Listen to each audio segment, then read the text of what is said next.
नमस्कार दोस्तों, हम सच न्यूज में आप सभी का स्वागत है। मैं अनिल अंचल लेकर हाजिर हूं सागवाड़ा शहर सहित आसपास की खास हलचल को। तो फिर चलिए खबरों के सिलसिले को आगे बढ़ाते हैं।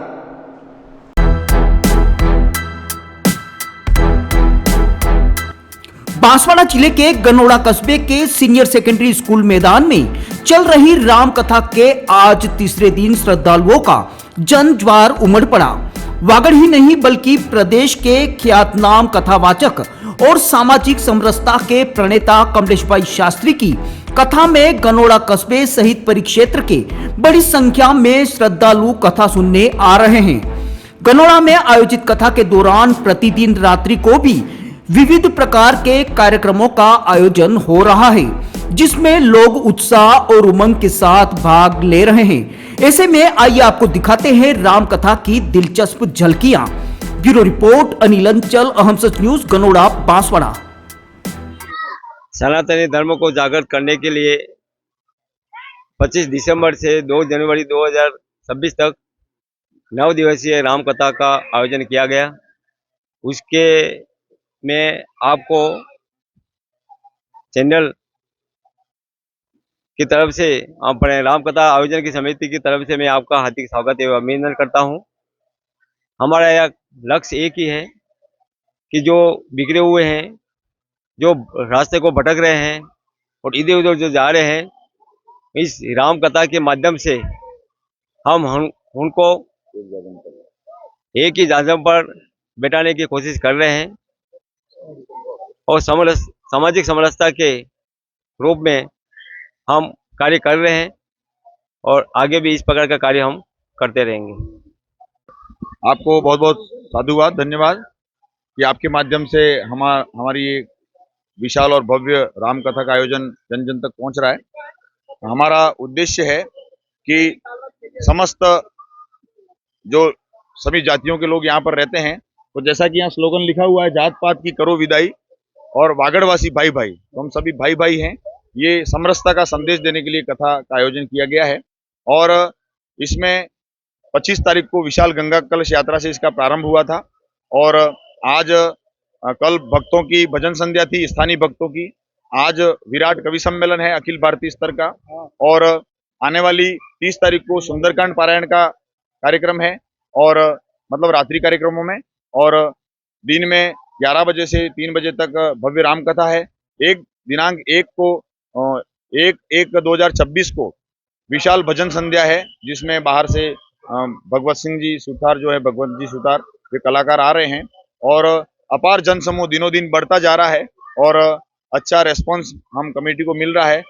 राम कथा के माध्यम से हम सभी एक जाजम पर बैठ करके भगवान राम के चरित्र का चित्रण ग्रहण कर रहे हैं और सभी साथ में बैठ करके महाप्रसाद ग्रहण कर रहे हैं। इसमें बहुत सारे मुख्य यजमान के रूप में हमें सहयोग प्रदान किया है, भोजन यजमानों के रूप में हमें सहयोग प्रदान किया है, अन्य जो कार्यक्रम है उसके यजमानों के रूप में हमें सहयोग प्रदान किया है और लगभग 300 साथियों ने पोथी यजमान बन करके हमें सहयोग प्रदान किया है। उनका भी हम चैनल के माध्यम से आभार और हार्दिक धन्यवाद ज्ञापित करते हैं। और पहले दिन गंगा कलश यात्रा में लगभग 20 से 21 हजार लोग जुटे थे, जिसमें 5100 कलश थे जो मातृशक्ति ने अपने सिर पर धारण किए थे और 300 पोथियां थी जिन्होंने अपने परिजनों ने मस्तक पर धारण की थी। और ये समरसता का संदेश हर घर तक जाए और हम सभी जाति पाति को मिटा करके हम सब एक जाजम पर आए।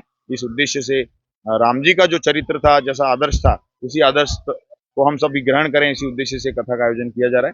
धन्यवाद। तो हम मौजूद हैं बांसवाड़ा जिले के गनोड़ा कस्बे में, जहां पर श्री राम कथा का आयोजन हो रहा है। आयोजन समिति के मीडिया प्रभारी से जानने की कोशिश करते हैं कि राम कथा को लेकर क्या कुछ खास तैयारियां चल रही है और राम कथा का आज तीसरा दिन है, आगे क्या क्या कार्यक्रम होने जा रहे हैं। जी, धन्यवाद आपका, चैनल का धन्यवाद। गनौरा कस्बे में सर्व समाज की ओर से ये भव्य राम कथा आयोजित हो रही है। इसमें पहले दिन जो है वो भव्य कलश यात्रा निकली थी, जिसमें लगभग 6 से 7 हज़ार महिलाएं थी और भोजनशाला में जब देखा गया तब लगभग 15 से 20 हज़ार उस पहले दिन राम कथा के आए थे।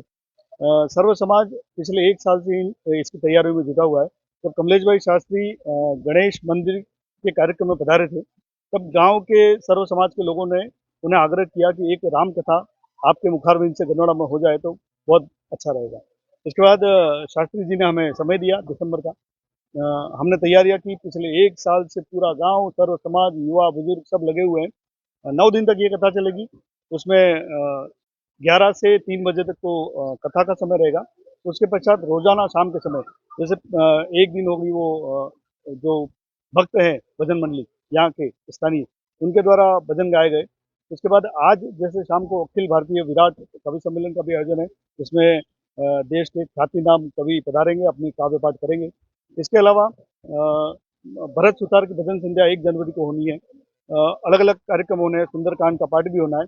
तो एक बहुत ही भक्तिमय वातावरण इस गनौरा कस्बे में देखा जा रहा है, जिसमें सभी लोग तन्मयता से जुटे हुए हैं। भोजन के भामाशाह जब शास्त्री जी से आग्रह किया गया था तो उन्होंने कहा कि भजन के साथ भोजन होना जरूरी है। तो पहले तो पूरे गांव के ग्रामीणों को लगा कि इतने सारे लोगों के लिए भोजन की व्यवस्था एक अच्छा वो काम है। उसके बाद जैसे जैसे कारवां बढ़ता गया, लोग जुड़ते गए, भामाशाह आगे आते गए। उन्होंने स्वेच्छा से 1 दिन के भोजन की प्रसादी की घोषणा कर दी। पोथी यजमान हमें लगा 101 पोथी यजमान होंगे, लेकिन ऐसा करिश्मा हुआ भगवान श्री राम का कि देखते ही देखते लगभग 300 से पार पोथी यजमान हो गए। तो एक बहुत ही भक्तिमय वातावरण इस गनौरा कस्बे में देखने को मिल रहा है। तो जो कथा से वंचित थी, जो आसपास के लोग हैं, उनके लिए कथा से वंचित जो लोग हैं, हालांकि हमने प्रचार प्रसार इतना किया है कि लगभग 35 से 40 गांवों में हम गए, कलश बांटे हमने। जो सुदूर हमारे जनजाति क्षेत्र के लोग हैं, उन्होंने भी इस कार्यक्रम में आने के लिए बिल्कुल सहर्ष हमारा निमंत्रण स्वीकार किया और कई लोग जुड़ते गए। इसके अलावा ये जो कस्बा है वो चारों ओर से स्टेट हाईवे पर जो संपर्क सड़कें बनी हुई है, लोग अपने निजी वाहन लेकर भी आ रहे हैं और कोई ऑटो से आ रहा है, कोई अपनी निजी गाड़ी ला रहा है, कोई रोडवेज से आ रहा है। तो लोग रोजाना पहुंच रहे हैं, लगभग 10 से 12 हज़ार लोग रोज कथा सुनने आ रहे हैं। ठीक है, धन्यवाद आपका। ये थे श्री राम कथा आयोजन समिति के मीडिया प्रभारी, जो बता रहे थे कि श्री राम कथा जो गनौरा में आयोजित की जा रही है, इसमें श्रद्धालु जो हैं उत्साह और उमंग के साथ भाग ले रहे हैं। ब्यूरो रिपोर्ट अनिल अंचल, अहम सच न्यूज, गनौरा, बांसवाड़ा।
के साथ। तब तक के लिए जय हिंद, जय भारत। दोस्तों, अगर आपने हमारे चैनल अहम सच न्यूज को अभी तक सब्सक्राइब नहीं किया है तो इसे आज अभी और इसी वक्त चैनल को सब्सक्राइब करें ताकि सागवाड़ा शहर सहित आसपास की ताजा खबरें आप तक पहुंच सके।